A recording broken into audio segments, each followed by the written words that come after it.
selamat datang kembali di podcast IWPI bersama Pajak Smart. Nah, seperti biasa di episode sebelumnya nih kita sudah bersama dengan Bapak Sujono juga hari ini selaku pemerhati kebijakan UMKM dan juga hukum pajak. Nah, untuk sahabat IWPI dan Pajak Smart, kita nih beberapa hari yang lalu ya, itu digemparkan oleh berita bahwa pemerintah itu akan mulai mengambil beberapa langkah yang cukup menarik nih, di mana Pertalite untuk masyarakat kelompok ekonomi atas, khususnya desil 9 dan desil 10, itu mulai diwacanakan untuk dibatasi. Kemudian Menteri Keuangan juga menyampaikan bahwa sebagian dividen BUMN akan kembali masuk ke APBN. Di satu sisi nih ada langkah tersebut itu bisa dipahami memang, subsidi memang harus tepat sasaran ya teman-teman, tapi masalahnya di sisi lain adalah ada pendapatan negara yang juga harus diperkuat dan muncul pertanyaan pula apakah, ketika APBN ini mulai membutuhkan ruang, yang pertama dicari selalu tambahan penerimaan dan penghematan subsidi. Mengapa demikian? Mengapa tidak, lebih dulu nih untuk bertanya, belanja negara mana sih yang nilainya ratusan triliun itu, yang semuanya apakah masih layak diteruskan atau tidak? Apakah MBG sudah cukup efisien? Apakah koperasi desa merah putih itu sudah terbukti menghasilkan manfaat ekonomi? Dan kalau APBN memang sedang membutuhkan uang, mengapa pemerintah lebih berani menyentuh Pertalite daripada menyentuh program prioritasnya sendiri? Nah, itu yang akan kita bahas hari ini. Sudah hadir bersama kita Bapak Sujono. Selamat datang Pak Sujono. Langsung saja nih Pak, bagaimana pendapatnya? Ya, selamat pagi Ibu Aziza, terima kasih. Assalamualaikum warahmatullahi wabarakatuh. Ya, saya kira persoalannya bukan Pertalite boleh dibatasi atau tidak. Menurut saya, kalau kelompok mampu masih menikmati subsidi yang seharusnya ditujukan kepada masyarakat yang membutuhkan, tentu itu perlu dikoreksi. Persoalannya justru mengapa keberanian melakukan koreksi itu tidak diterapkan sama kerasnya terhadap belanja pemerintah sendiri. Kalau masyarakat diminta berhemat bersama negara, maka negara juga harus berani berhemat pada dirinya sendiri. Oke, nah kita mulai dari Pertalite dulu ya Pak ya. Apakah Bapak itu mendukung pembatasan bagi desil 9 dan desil 10 nih Pak? Ya, mungkin kita harus tahu dulu ya, desil 9 dan 10 itu sebenarnya apa? Ya, itu desil 9 dan 10 adalah 20% kelompok masyarakat paling mampu secara ekonomi, ya. Prinsipnya ya kita mendukung ya. Orang yang kemampuannya tinggi tentu tidak semestinya menerima subsidi yang sama dengan masyarakat berpendapatan rendah. Subsidi itu uang negara, dan sebagian besar uang negara berasal dari masyarakat juga. Kalau subsidi salah sasaran, wajib diperbaiki. Pembatasan Pertalite bukan masalah utamanya. Yang menjadi pertanyaan adalah untuk apa penghematannya? Kalau pemerintah menghemat puluhan triliun dari subsidi, tetapi pada saat yang sama mempertahankan belanja lain yang jauh lebih besar tanpa evaluasi yang sama kerasnya, maka masyarakat bertanya-tanya, apakah kita benar-benar sedang melakukan efisiensi atau hanya memindahkan beban? Oke. Nah, kalau terkait ini Pak, bagaimana dengan rencana sebagian dividen BUMN akan kembali masuk ke APBN Pak? Ya, ini memang kan baru saja dividen BUMN ini kan ditarik oleh Danantara. Nah, tahun ini disuruh balik lagi. Ini untuk membantu APBN. Tetapi ini bukan menemukan sumber kekayaan baru, ya.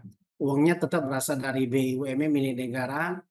Kalau tadinya masuk ke Danantara, kemudian sebagian dialihkan kembali ke APBN. Secara sederhana, uang negara dipindahkan dari satu kantong ke kantong yang lain. APBN memang memperoleh tambahan ruang. Langkah ini bisa membantu jangka pendek saja, tapi menurut saya ini bukan penyelesaian akar masalah. Kalau setiap kali APBN tertekan, kita hanya mencari dividen BUMN, subsidi, pajak, atau utang baru, maka kita belum menjawab pertanyaan yang paling mendasar. Apakah struktur belanja kita sudah sehat? Oke. Nah, ini masuk ke inti pembahasannya ya, Pak, ya. Mengapa sih, Pak, Bapak lebih menyoroti terkait belanja, Pak? Ya, ini sangat sederhana ya, karena prinsip mengelola keuangan itu ya sederhana sekali. Kalau pendapatan mulai ketat, ada dua pilihan, cari penghasilan tambahan atau lihat kembali pengeluarannya.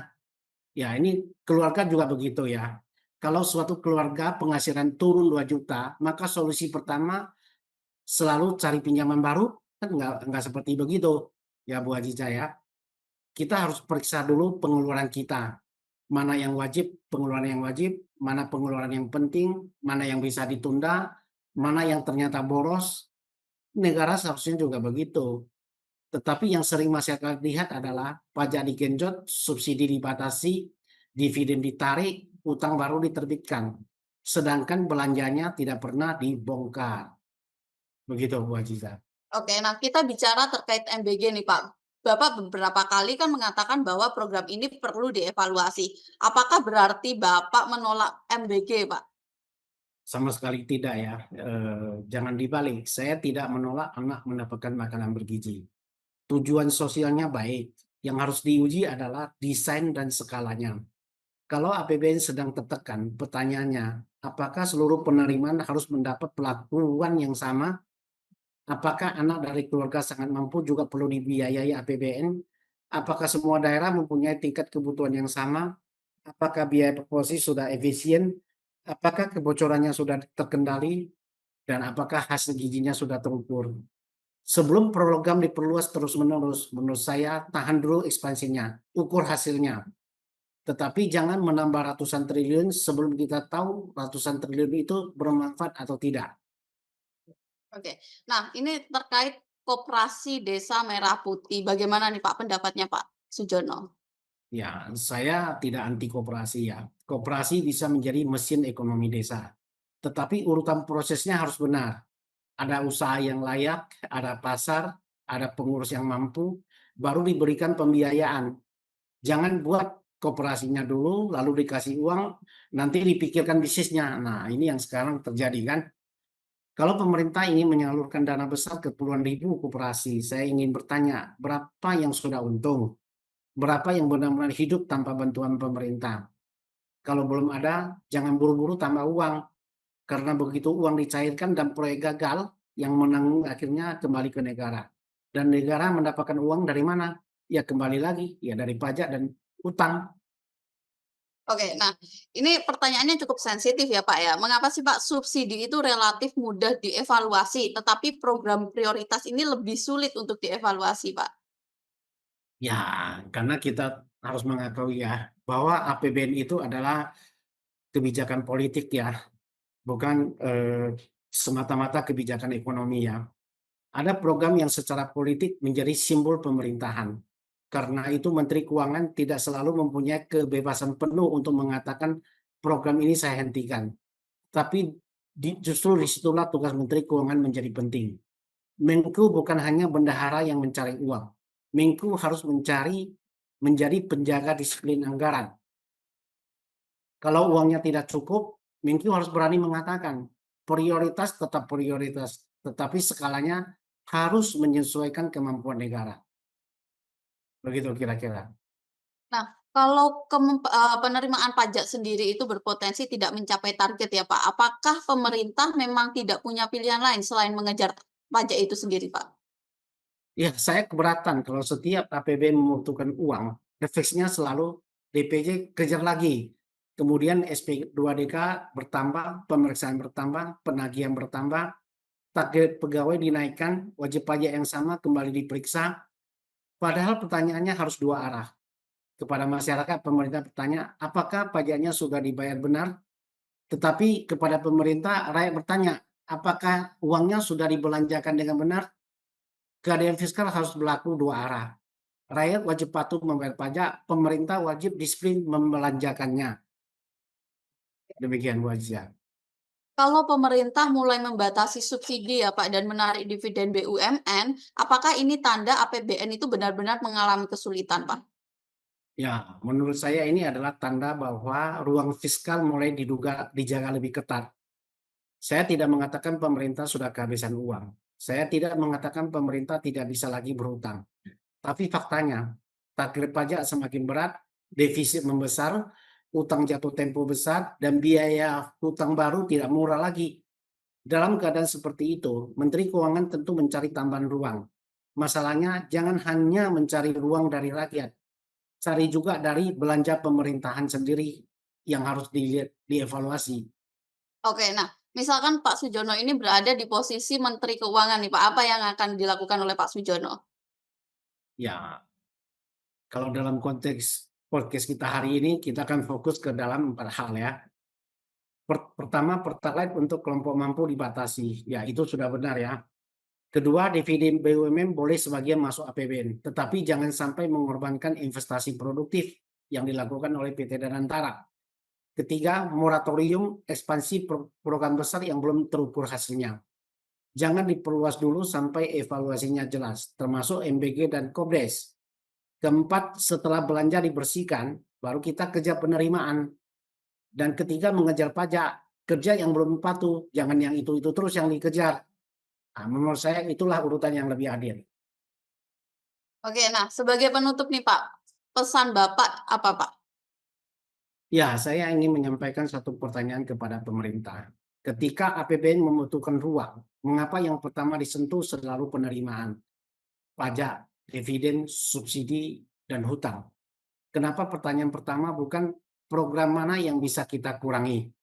Kalau Pertalite untuk orang mampu dianggap pemborosan, dipotong saya setuju.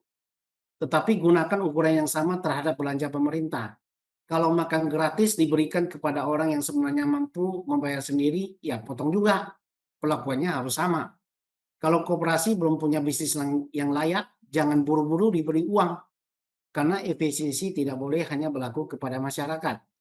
Efisiensi juga harus berlaku kepada pemerintah. Saya tidak meminta pemerintah meninggalkan program sosial. Saya meminta pemerintah harus berani memilih. Karena anggaran negara bukan uang tanpa batas. Setiap rupiah yang diberikan kepada satu program, berarti satu rupiah itu tidak bisa digunakan untuk program lain. Dan setiap kekurangan yang ditutup dengan hutang, berarti ada bunga yang harus dibayar di masa depan. Jadi jangan pernah hanya bertanya, dari mana kita mendapatkan uang, tanyakan terlebih dahulu, untuk apa uang itu akan dihabiskan. Kepada Menteri Keuangan saya ingin mengatakan, jangan hanya berani mengejar penerimaan, beranilah juga mengkoreksi pengeluaran. Karena tugas Menteri Keuangan bukan sekedar memastikan uang masuk, tugasnya juga memastikan uang negara tidak keluar untuk hal yang belum layak dibiayai. Demikian Bu Aziza. Baik, terima kasih Pak Sujono, sahabat IWPI dan juga Pajak Smart. Bagaimana nih menurut kalian? Apakah pembatasan Pertalite dan pengalihan dividen BUMN ini tuh sudah cukup? Atau pemerintah seharusnya lebih dulu mengevaluasi program-program besar yang menghabiskan ratusan triliun rupiah dari APBN? Silakan tuliskan pendapat kalian di kolom komentar. Jangan lupa untuk like, share, dan juga subscribe channel ini, IWPI dan juga Pajak Smart ya. Saya Aziza pamit, terima kasih juga Pak Sujono, sampai jumpa lagi di episode berikutnya.